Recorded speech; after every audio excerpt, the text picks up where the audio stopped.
I need to choose somebody at random. I need to choose somebody at random, and in order to do that, I'm going to throw out this paper ball. I want this paper ball to be thrown around the room three times to finally end up on somebody completely at random. So I'm going to throw the ball out to you, and Miss, can you throw that ball somewhere else? Very good. 2 more times.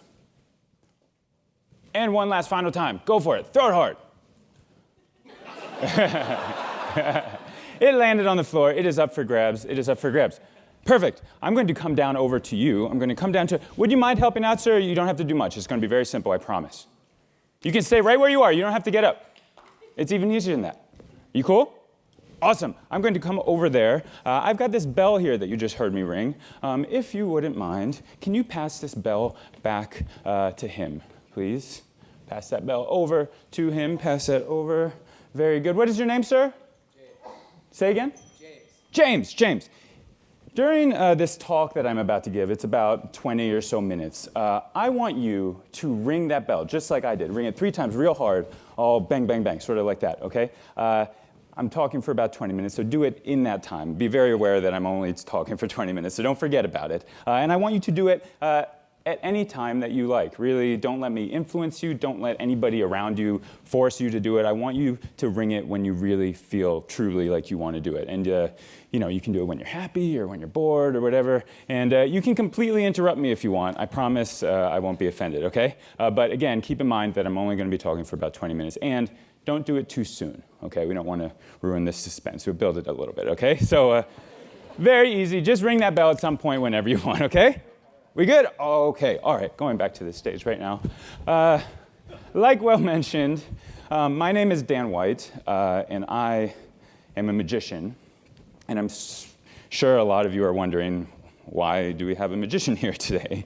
And that's a very good question. And we do have Will to blame for that. Basically, I do this show at the Nomad Hotel every single week. And it started off as a really small idea in Will's head. And it's turned into this really sort of beautiful thing. We started off doing the show 1 night a week, and then 2 nights, then 3 nights, then 4, and then 6 nights a week. And we've been sold out every single show since the very first one we did over a year ago. And it's been amazing. I've met so many interesting people and gone to so many incredible places. And I've learned a lot about what Will and what Jeff and what everybody at the Nomad does. And I learned how much what they do and what I do have in common. And that is creating amazing experiences, creating memorable experiences, creating experiences that people will always cherish. And I think at the core of those experiences is wonder. It's at the core of what I do, and I think it's at the core of what you all do. And that's sort of what I wanted to talk to you about today, how important wonder is, and how easy it is to incorporate it into everything and anything that you all do, not just magic. Wonder is that sense of amazement that you get when you see something beautiful, something unfamiliar, something inexplicable. It's the root of all art. It's the root of all knowledge. Socrates said that all wisdom begins with wonder, and I think that's very true, because wonder forces you to ask questions. And my first experience with wonder was when I first got a magic set, and Will knows how important magic sets are to me.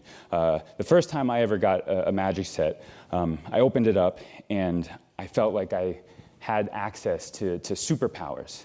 I had always been obsessed with comic books and superheroes and things like that. When I got this magic set, I thought I could do those same things. And in my mind, I thought magicians were sort of like real-life superheroes.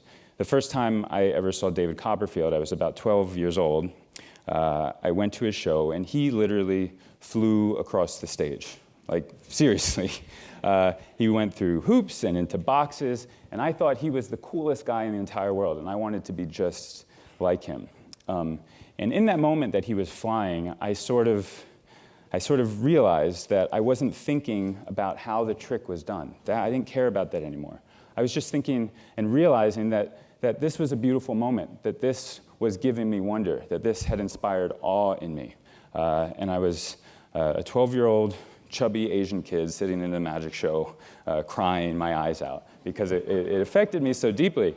And that's sort of what we try to do at the Nomad Show, not make kids cry. But to make people wonder, to make people stop thinking about the tricks, to give them an experience. And that's what I think we both always want to do, is give people experiences. The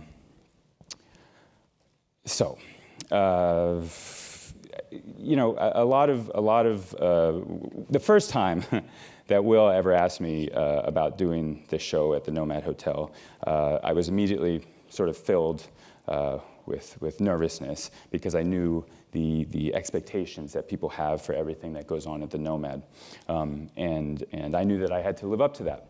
So I spent a year working on this show, coming up with all the illusions, all of the tricks, and trying to think how this magic show would be different than any other magic show. I didn't want to just stand up and do 10 tricks in front of a bunch of people. I wanted to give the show a story. I wanted it to have a story that meant something to people, that resonated with people as well as myself.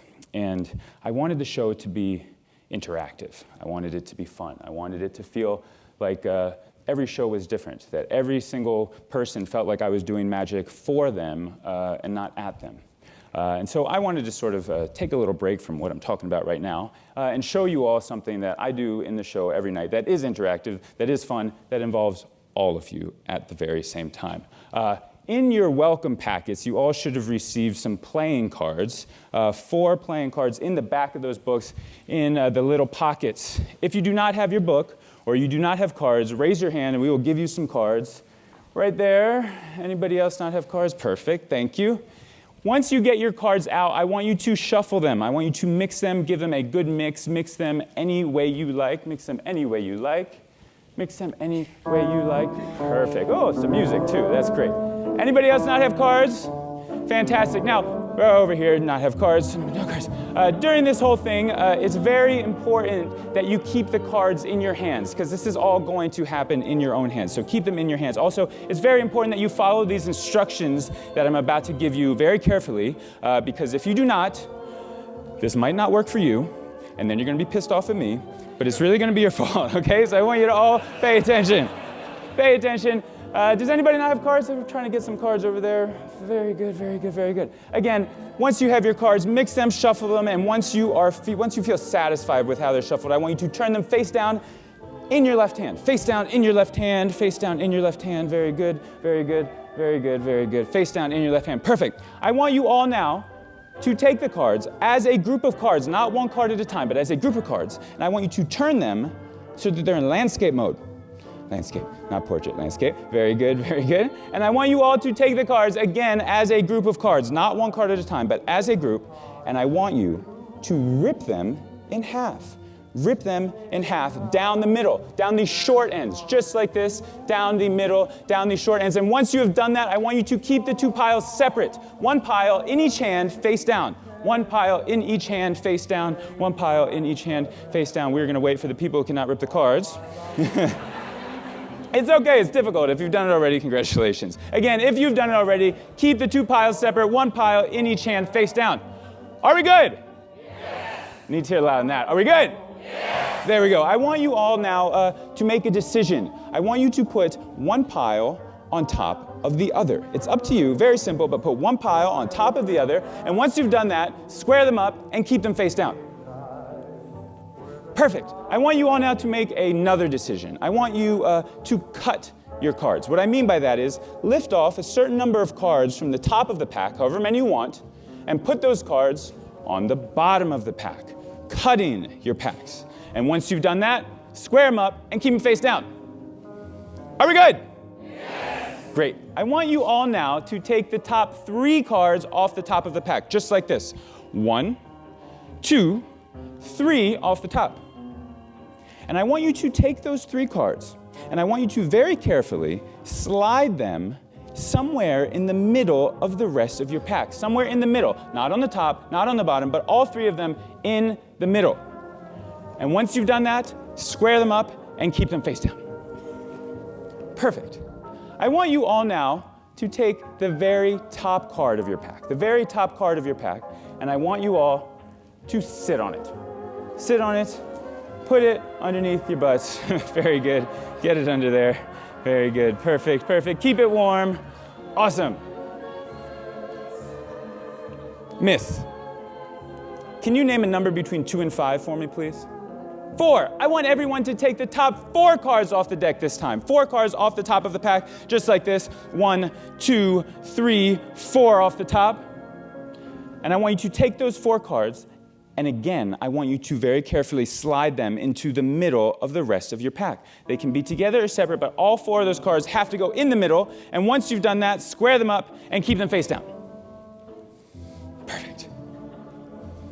Miss, same question. Number between 2 and 4. 3. I want everyone to take the top 3 cards off the top this time. Again, 1, 2, 3 off the top, but this time, I want you to do something differently. This time, I want you to take those 3 cards, and I want you to trade them with a neighbor. Trade those 3 cards with a neighbor, any neighbor, it doesn't matter. Trade them with a neighbor, and once you receive your neighbor's 3 cards, I want you to take your neighbor's 3 cards, and again, slide them somewhere in the middle of the rest of your pack. Slide your neighbor's 3 cards somewhere into the middle of the rest of your pack. They can be together or separate, but all 3 of them in the middle. And once you've done that, square them up and keep them face down. Are we good? Yes. Good. Because this is where it gets fun. I want everyone to take the top card of the pack, and I want you all to put it on the bottom of the pack. Wasn't that fun? I want you to take the next top card of the pack, and I want you to fling it over your shoulder. Throw it up in the air. Get rid of it. That's definitely fun. I want you to take the next top card and put it on the bottom. And take the next top card and fling it over your shoulder. Get rid of it. Don't worry about the people behind you. Take the next top card, put it on the bottom. And the next top card, fling it over your shoulder. Get rid of it. Make it rain. Take the next top card, put it on the bottom. And the next top card, fling it over your shoulder. Get rid of it. And take the next top card, put it on the bottom. And the next top card, fling it over your shoulder. And the next top card, put it on the bottom. And the next top card, fling it over your shoulder. Make a wish. You all should be left with 1 single playing card. Is that correct? Fantastic. At the beginning, you all received 4 playing cards. Those were your cards. You shuffled them. You mixed them. Then you all made 2 decisions. You cut the pack wherever you wanted. You put one pile on top of the other. Those were your decisions. Then one person named another person named a number, and then we switched cards between ourselves, so you might not even ended up with the same cards that you started off with. Then we got rid of every single card by throwing them over our shoulders onto our floor until we all ended up with 1 single card. But at the beginning, you all put 1 card underneath yourself. That's been there the entire time, through all the shuffling, through all of the mixing. I want everyone to reach underneath yourselves. I want you to pull out the card that's been there the entire time, and I want you to turn them both over, and I want you to check it out, because they all match. And give yourselves a big round of applause, because you all did that yourselves.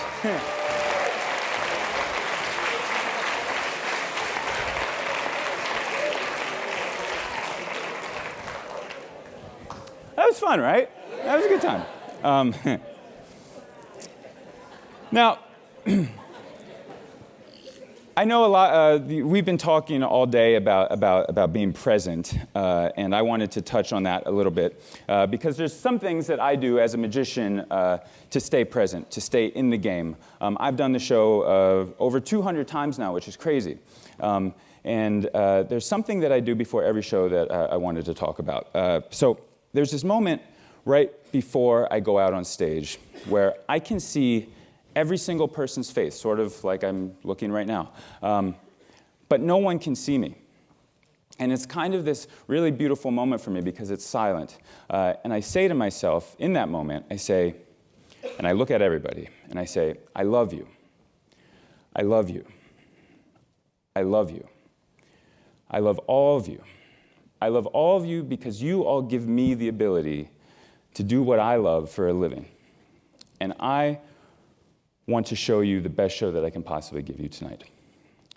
And I say that every single time, and it's extremely important to me. And it's extremely important to me that I say that. Sometimes I've been in a rush and I've almost not said it, so I'll say it really quickly. And this is actually the first time I've ever said it out loud in front of people, so that's kind of weird for me right now. But those actually aren't my words. They're the words of a magician named Howard Thurston, who used to perform in the 1900s. And he used to say that same thing every night before he went out on stage. And when I read that he did that, I immediately got it. I understood why he would do that, because when I walk out on stage, I want people to feel love emanating from me. I want that because I do love them. I do care. I'm so happy that people have paid for a ticket to come see me. It's amazing. And hopefully that love will be reciprocated back to me. That's what I hope. I also hope that the passion that I have for magic and the love that I have for it will be seen by them, will be felt by them, and hopefully they'll have that same love for it as well. A couple of other ways I try to stay present every single time I do the show. Because I've done it so often, I'm always scared that it will get to the point where I'm not thinking about it anymore, or where I'm just going through the motions or just phoning it in. I'm always very scared of that because I think it's easy. You know, naturally, repetition is the biggest opposition to being present, in my opinion. Anytime you do something over and over again, you just stop thinking about it, and I never want that to happen. So in order for me not to do that, I always incorporate little small things into my act, really small things, some things that no one else would notice, how I hold my hand, how I hold a deck of cards, a different way that I would say something, a different joke. And it's all very important to me because through the whole show, I'm thinking about that moment. I'm thinking about it before, during, and after. And I'm thinking about how it will play. So that's a very important thing for me to do. So at the beginning, I talked to you about wonder and how important it is to me. And that's sort of what I want to finish talking to you about. Obviously, magicians use wonder quite a bit in what we do. We use misdirection, sleight of hand, deception, things like that. But there's sort of bigger principles, there's bigger ideas to wonder that anybody can use in anything that you all do. And in my opinion, those are four things. Mystery, anticipation, preparation, and surprise. Mystery, anticipation, preparation, and surprise. Maps. The first, obviously, is mystery. Mystery is the thing that draws you in. It's the thing that makes you curious. It's the thing that makes you as perfect. Perfect. I was wondering when you were going to do that. Okay, I want everyone, does anybody have a phone? I know we have a clock right there. It says 3:06. 3:06. Does anybody have a phone just to verify that it is indeed 3:06? Is it 3:06? I just want to make sure everyone knows it's 3:06. 3:06. No one told you to do that. That was your own thing. 3:06. All right? I want everyone here, just for a second, to remember 3:06. 3:06. Thank you, sir. You're done. Okay, where was I? Talking about mystery. Mystery, it is the thing that draws you in. It is the thing that makes you ask questions, and making anybody ask questions immediately makes them engaged.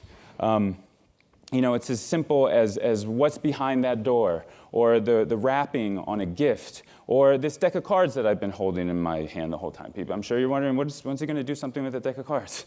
Well, nothing. Those are just my notes on the cards. But serves two purposes. It's fantastic. But yeah, so mystery is the thing that draws them in. I think that's a very important first step. The next is anticipation, and that's noticing the tendencies of people, knowing how people will react, knowing how they will react. It's being able to solve problems before they happen. The next is preparation. As magicians, we prepare a lot. And our whole thing is that we don't want to let anybody ever see how much we prepare. You see an amazing violinist, and even if they execute everything they're doing flawlessly, you still know inherently that there's a lot of work that went into it, a lot of practice. With a magician, a good magician's goal should make you feel like that's not practice, that's not skill, that's like real magic. But at the end of the day, we do prepare. We do prepare a lot. Teller from the magician duo of Penn and Teller once said that sometimes magic is just someone doing something that takes more time than anybody would reasonably expect. And it's true. It's just setting up something just to give that payoff. The next is a surprise, and that's sort of the payoff of all of those other things, of the mystery, of the anticipation, of the preparation. That's that moment where you get to see the wonder in people's eyes. It's the moment where you get to share that feeling. There's a great example of all of these things in the magic world, and it comes from a book called Magic and Showmanship by a magician named Henning Nelms. And he tells a story, a theory called the ham sandwich principle. And I know that sounds really strange, and it is, but bear with me. The ham sandwich principle is basically this. Imagine walking down the street with a magician, and the magician all of a sudden goes, "Abracadabra, there's a ham sandwich in your pocket." And you reach in and you pull out a ham sandwich. That would be pretty cool, right? That'd be awesome. But imagine the same scenario. You're walking with the magician, and then you, the spectator, says, "You know what? I'm kind of hungry right now." And the magician goes, "Oh, really? What would you like to eat?" And the spectator goes, "I'd like a ham sandwich." And then the magician goes, "Abracadabra, there's a ham sandwich in your pocket." Technically, it's the same trick, but the effect, the feeling that it has on the spectator is completely different. The context has changed completely. The magician goes from just displaying a little bit of skill to solving a problem, to answering a question, to having a reason for why he's doing magic, why he's even there.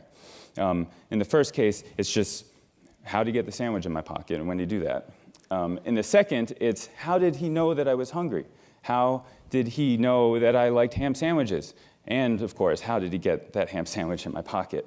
And that sort of exemplifies the four things I've been talking about. The mystery comes from the simple word of abracadabra. There's mystery in that word. It is a thing that magicians do that doesn't really make any sense but to draw you in. It is the magic word. The anticipation is knowing that someone's going to get hungry. You know, that's one thing we can all know, that someone's going to get hungry eventually. The preparation is doing the research to find out that this guy likes ham sandwiches. And the surprise, of course, is the payoff of noticing an old ham sandwich in your pocket. But in the real world, these things can exist as well. And I wasn't really planning on talking to you about this, but last night something very special happened to me. I experienced a moment of wonder. Will and Anthony had me over to their place, and they gave all of the speakers gifts. And they gave me a gift that really hit me hard. It was a deck of cards, but on this deck of cards were pictures of all of the most important moments in my life. And they weren't just pictures, they were hand drawings, paintings, framed, and it was amazing to me. It truly did fill me with wonder, because in that moment, and I thought it was perfect for what I was saying, I realized that they had done all those things that I've been talking about. They surrounded it a mystery. They told me to come to their place, but they didn't know why. I knew it was for something, but I didn't know it was for that. They anticipated that what they were going to give me would mean something to me. It wasn't just anything that I might not like. They knew that. They prepared by asking all of my family, my friends, the people that I work with about all of these moments that no one else would know about, to put them in the cards, and they got somebody to draw and paint them. And then, of course, the surprise when I finally saw it. And thank you so much for that, Will. I really appreciate it. And not just for that, but everything you've done for me. I really appreciate it. It means so much.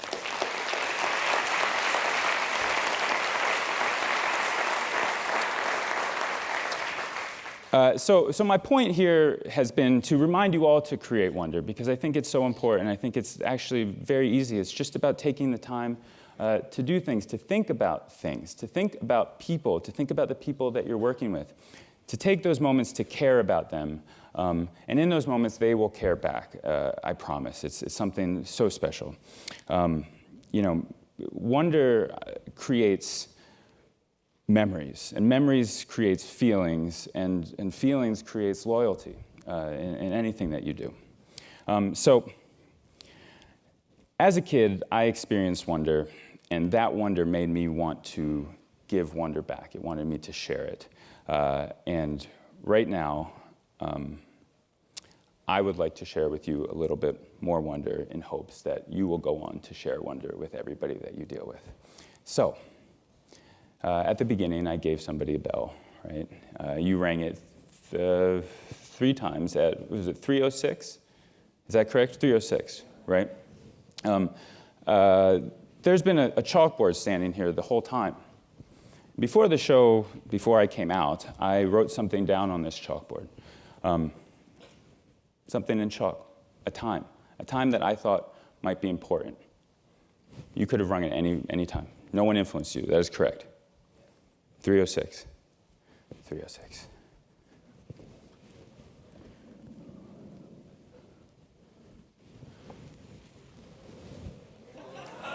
3:06. Ladies and gentlemen, my name is Dan White. Thank you all so much for having me here today. Good night, everyone. It's real chalk.